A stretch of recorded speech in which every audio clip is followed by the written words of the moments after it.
Welcome to Studio 5. Tauren Wells has new music, a rare look inside the life of Justice Clarence Thomas from the man himself. And we're counting down to Oscar night with a look at a film that has 10 nominations. All that's coming up, along with a look at the life and legacy of basketball star Kobe Bryant. So let's get right to the countdown, the top stories in the world of uplifting entertainment. Here are the first two.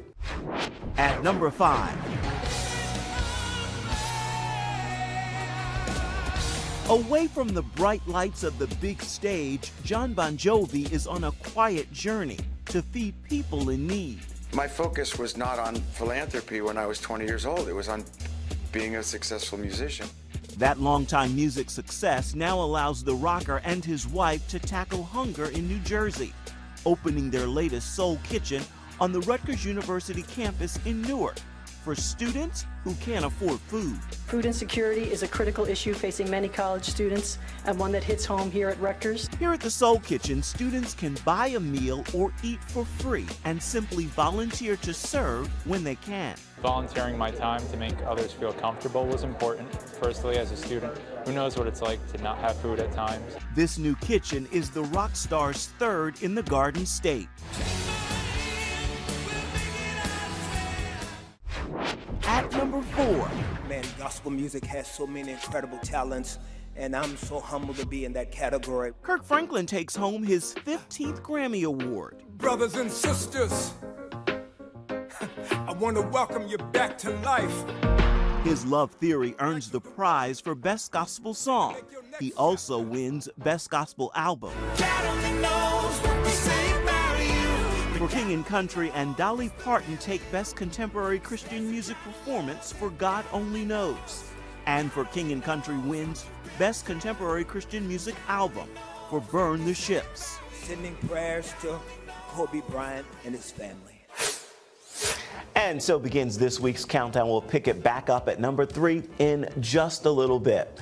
Music's brightest stars united in Los Angeles this past weekend for the annual Grammy Awards. Well, looking ahead to next year, recording artist Tauren Wells could very well be making a return visit to music's biggest stage. He just dropped a new album. He calls it Citizen of Heaven. Getting caught up in the here and now has a tendency to wear me down. Am I really free if I'm thinking about only temporary things? Citizen of Heaven. It's the title track from Tauren Wells' newest project. I'm lost in the rhythm of the crowd. I hear heaven calling me. This follows Known, which earned the singer his 5th Grammy nomination about a year ago. I'm fully known and loved by you. The song is Known.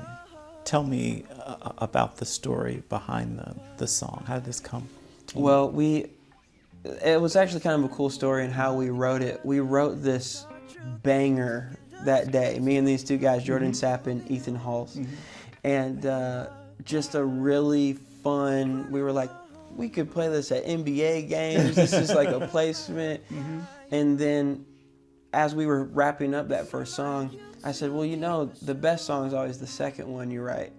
Just feeling them out to see if they would, write for a few more hours. And they were like, haha, yeah. And Ethan was like, actually, I've got a title, Known. And I was like, I love that.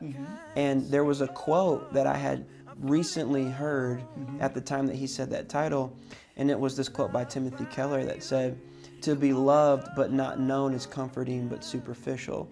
To be known and not loved is our greatest fear.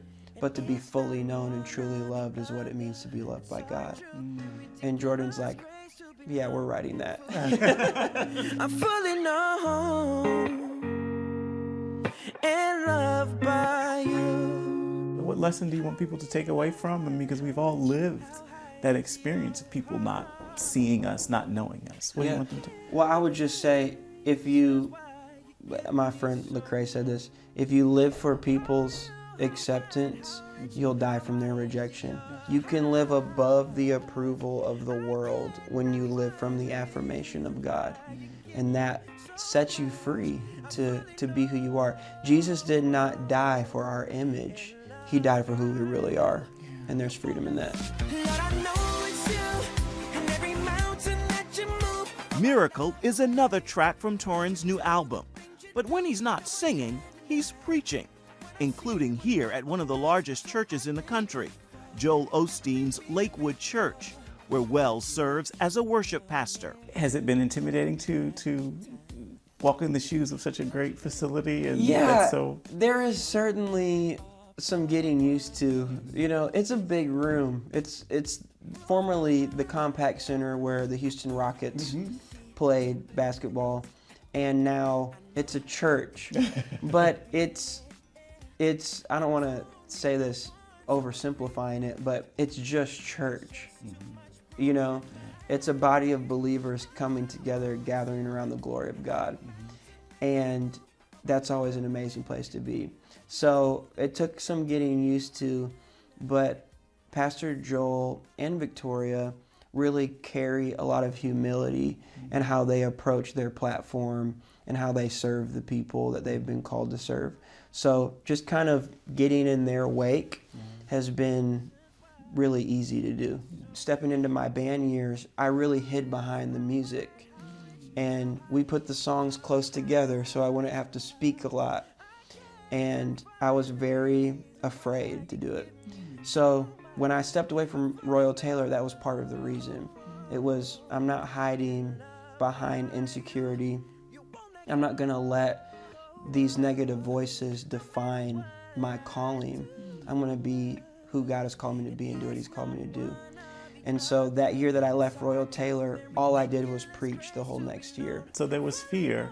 Yes. Wow. Yeah, and just, I mean, we all struggle with this underlying thing of, am I enough? Yeah. And it materializes in so many different ways in our lives. And eventually you come to the point, my friends at Elevation Worship wrote this song that says, I'm not enough unless you come. Yeah. And whenever Jesus steps in, He does much with the little we have. Again, Tauren's latest project is called Citizen of Heaven. It's available right now wherever you purchase your music. Still to come. Judge Thomas began to use work situations to discuss sex. A rare and intimate look at the life of Supreme Court Justice Clarence Thomas. This is the wrong black guy. He has to be destroyed. He really didn't matter. What mattered was what they wanted. And in his own words, next.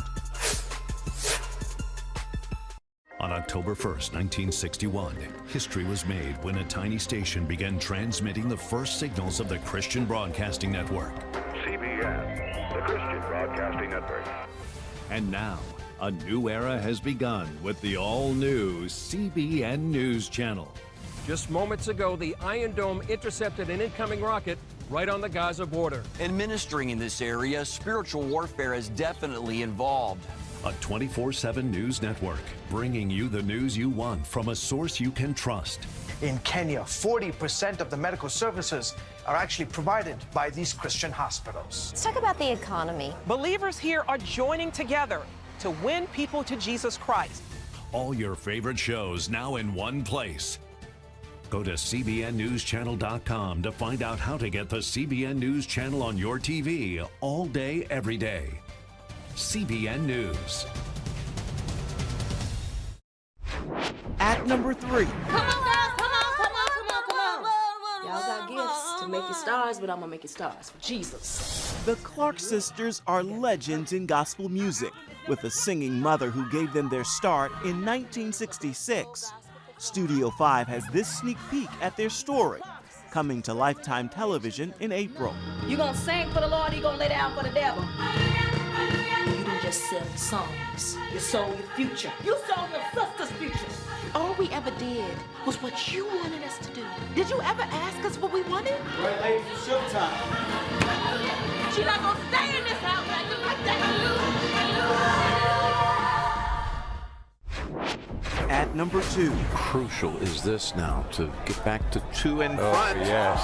Congratulations to Mark Leishman, who rallies to win the Farmers Insurance Open. Taps in for birdie, and it's official. Mark Leishman, the winner at Torrey Pines. The game also remains a platform for the golfer and his wife to do good. And you're using golf as well to help.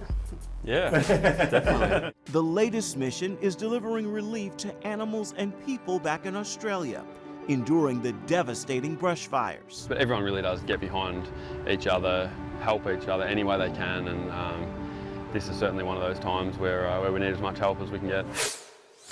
With that, we now have only one more story in this week's countdown. We'll get to it in just a little bit. Right now, we want to turn to what's new at the big screen. Supreme Court Justice Clarence Thomas has a reputation of silence on the High Court.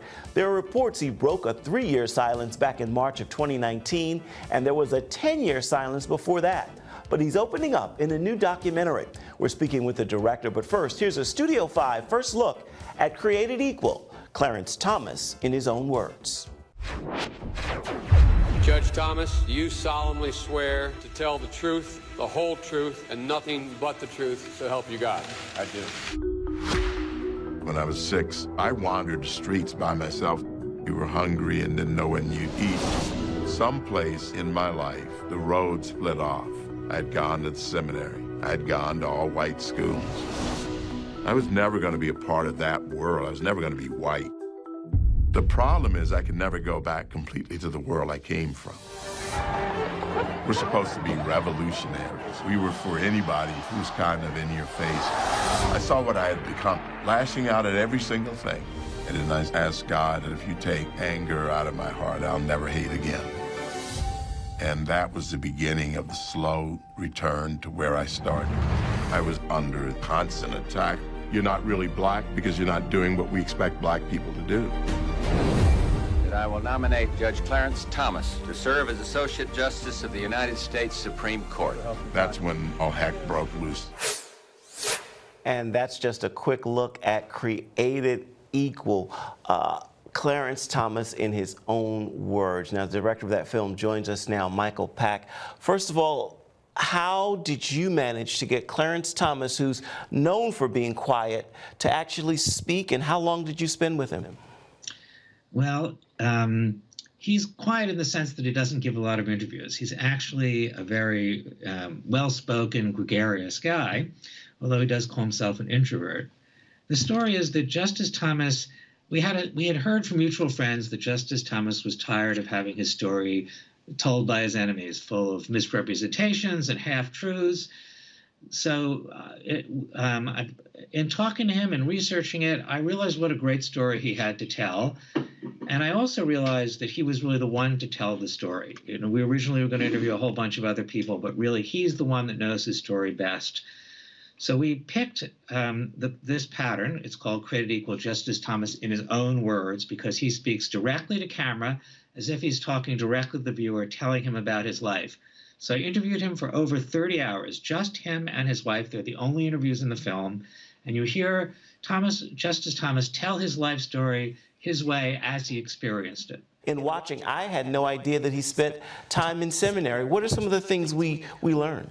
Well, it's an incredible story. I mean, it's a story of him, of his faith, having his faith, losing his faith, coming back to it. I mean, he grew up. He was born in Pinpoint, Georgia. They were dirt poor. His father left before he can remember, raised by his mother. His mother realized she couldn't take care of her 2 children and brought them to her father, his grandfather, to raise. And that's what turned Justice Thomas's life around. His grandfather, who had a small business, made him work hard, taught him self-discipline, core biblical values, a good education. And that really changed Thomas, and he thrived in those circumstances. And he did so well there that, as you say, he decided to enter the seminary and become a priest. He would have been one of the first African-American priests in Savannah. But the seminaries had been all white. He was one of the first to desegregate them. And so he started to experience racism. It's the late 60s now, and he just felt the Catholic Church wasn't doing enough for civil rights. So he really decided he didn't want to be a priest. He came back and told his grandfather, who promptly kicked him out of his house, the only home he had really known. And suddenly he felt race and racism explained everything. He lost his faith. He lost his calling. And so he had flipped from those core values that his grandfather and the nuns had raised him in. And it was only by hitting rock bottom that his life turned. He came to the chapel and asked God to take anger out of his heart. The Supreme Court confirmation process, because it was so contentious, what did you take away from his conversation about that moment? Well, once he worked for Ronald Reagan and he was a conservative African-American, he was attacked all the time from the left. And it reached a peak in his very contentious confirmation battle. But the confirmation battle had two parts. First, a regular confirmation battle, and then Anita Hill's testimony accusing him of sexual harassment was leaked. And in the second part, he really felt he was spent. They felt it was a spiritual battle. He and his wife, they prayed. They had nothing left. They really looked to their faith to guide them. They asked for the Holy Spirit to speak through them. And it was really a different and it's very moving to hear them speak about it. It was a really difficult time. I don't think they would have gotten through it without their faith. I will say that I really hope that your listeners and viewers go see it. It's a great, powerful story, especially for young people, but really inspiring for everyone. I would say no matter what side of the political aisle you're on, hearing Justice Clarence Thomas's story is well worth doing. And of course, it's in theaters this weekend. It is Created Equal, Clarence Thomas in his own words. Michael Pack, thank you so much for nailing the story and getting to sit down with him. Still ahead, here on Studio 5. You have a brother in the 2nd Battalion. Yes, sir. They're walking into a trap. It's a film with some 10 Oscar nominations. Fundamentally, it's a very simple story. Two men have about 8 hours to get from one part of the Western Front to another. Action! We're getting a closer look at 1917. Blake is the heart of the film. It's Blake's love for his brother which accelerates the story. In our countdown to the Academy Awards.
Meet the pastors who are preaching the gospel in a fresh, fearless way.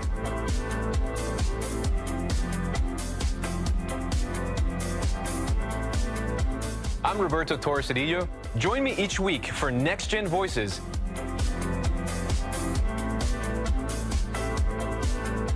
And watch God transform a generation.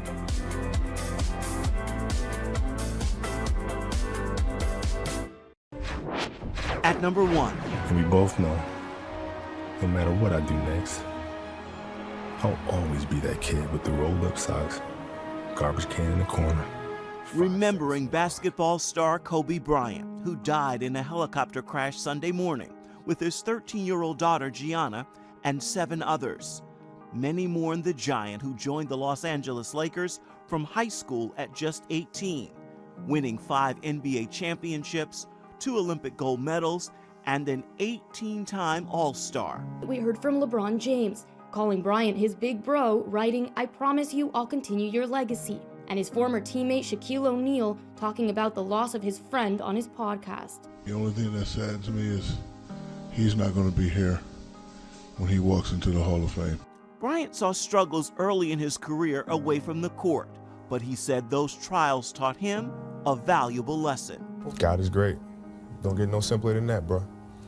Did you know that? I mean, everybody knows that, but the way you know it now, did you know it before that incident took place? You can know it all you want, but until you got to pick up that cross that you can't carry, and he picks it up for you and carries you and the cross, then you know. And that wraps this week's countdown in uplifting entertainment and brings us to our countdown to the Oscars. In case you missed it, here's a look at a film with some 10 Academy Award nominations, including Best Picture, 1917. Something big at the General said. You have a brother in the 2nd Battalion. Yes, sir. They're walking into a trap. Your orders are to deliver a message calling off tomorrow morning's attack. Fundamentally, it's a very simple story. Two men have about 8 hours to get from one part of the Western Front to another. We've got to cross into enemy territory on a race against time to deliver a message that will save 1,600 lives. Let's talk about this for a minute. Why? If we're not clever about this, no one will get to your brother. I will. Blake is the heart of the film. It's Blake's love for his brother which accelerates the story and gets them moving. In many ways, the movie is about that friendship and what happens to it.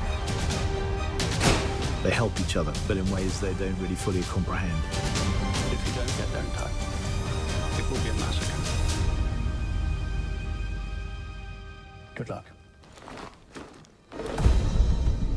From the very beginning, I felt this movie should be told in real time. Every step of the journey, breathing every breath with these men, felt integral. And there is no better way to tell this story than with one continuous shot.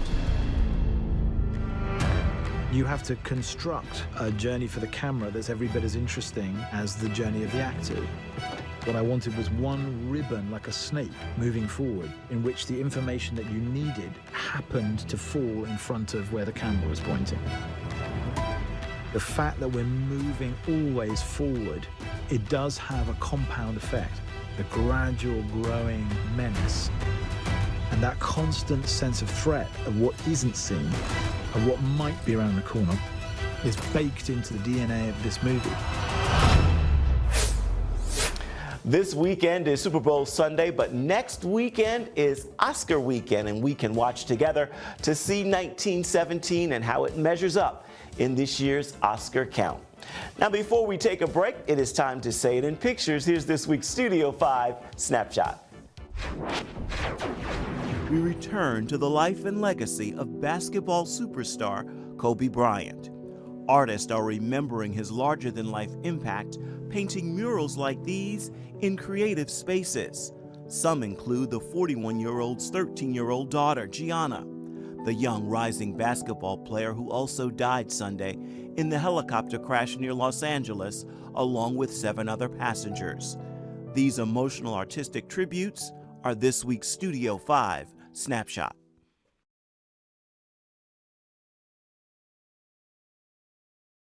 If you want to be an attorney with a passion for serving people and for excellence, Regent University needs to be high on your list. Regent's award-winning law school doesn't just create lawyers. We create leaders, judges, prosecutors and defense lawyers, civil litigators, and leaders in government. Ready to become a purpose-driven, practice-ready lawyer? To start your rewarding career, complete the online application, submit your transcripts, and take the law school admissions test by July. Nutrition, exercise, essential oils, weight loss, and more. It's Healthy Living with Lori Johnson. Talk about what's in this. Join CBN health reporter Lori Johnson to get the latest information from today's top health experts. This is fantastic. Find out what you need to know to live a healthier life. Watch Healthy Living, Tuesday night at 9:30. Woohoo! Hi, Superbook fans. Here's something else you'll love. Whoa! It's the new Superbook Bible app. It's packed with games, activities, and Superbook episodes that you can watch for free. Oh no! There's trivia, a fun daily devotional, and answers to your Bible questions. Plus, an easy-to-understand Bible the whole family will enjoy. You can even create your own Superbook character. Ta-da! Whoa! Millsburg Falls man. Sorry, pardon me. Sorry, excuse Excuse me. Ouch! Are you getting this? Earn super points to win daily prizes, too. And so much more! Time to get back to my adventures. See you soon. It's the new Superbook Bible app. Free downloads on iTunes, Google Play, and Amazon. Welcome back to Studio 5. Music keeps us going here in the studio, and this week, it's a fun, catchy tune from the Jonas Brothers. They performed it at this year's Grammys, and it has been playing in my ear ever since. See why What a Man Gotta Do is playing in my ear.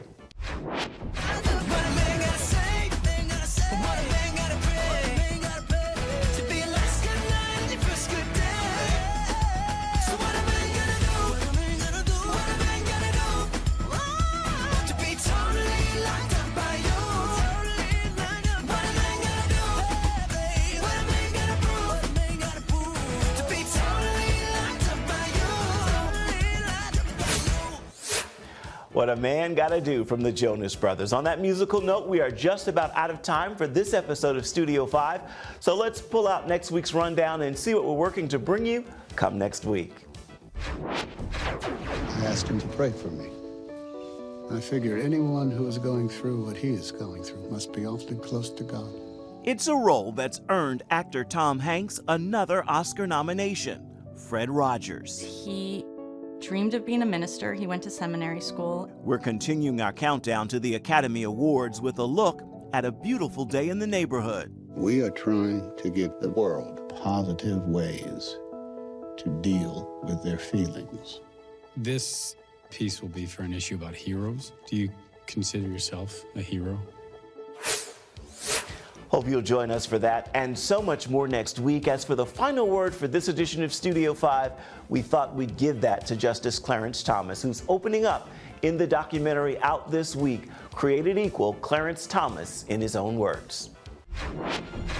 The person you see is Clarence Thomas. I don't know that I would call myself an enigma. I'm just simply different from what people painted me to be. The idea was to get rid of me. And then it was, after I was there, it was to undermine. You're not really black because you're not doing what we expect black people to do. You weren't supposed to oppose busing. You weren't supposed to oppose welfare.